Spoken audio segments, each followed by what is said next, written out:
गोळ्या शंकराला सेवा पाहिजे असेल, आमच्या महादेवाला शंकराला समाजाच्या सेवेचं वर पाहिजे.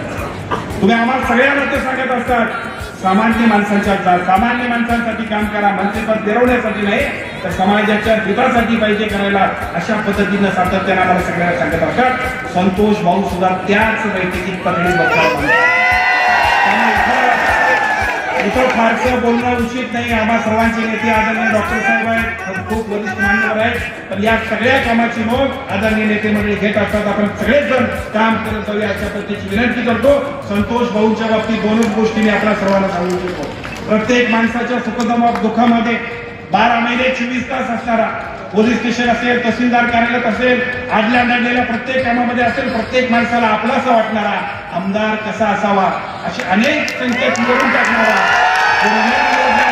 प्रत्येक माणसाला आपलासा वाटणारा, भविष्य काळामध्ये सुद्धा महाराष्ट्राच्या राजकारणामध्ये अनेक विधानसभेमधल्या 288 आमदारांच्या मध्ये वेगवेगळ्या पद्धतीचे एकापेक्षा एक चांगल्या पद्धतीने बौद्धिक विचाराची माणसं आहेत, खूप उंचीची माणसं आहेत, महान अशा पद्धतीच्या वेगवेगळ्या पद्धतीच्या प्रत्येक ठिकाणची माणसं आहेत. पण त्या सगळ्यांमध्ये सुद्धा प्रत्येक माणसाला आपल्या मतदारसंघातल्या हिंगोली मतदारसंघातल्या हिंगोली जिल्ह्यातल्या प्रत्येक सामान्य माणसाला जर काही तर काटा टोचला तर मुंबईत सुद्धा संतोष भाऊला कळ येते. अशा पद्धतीचं काम संतोष भाऊ करतात.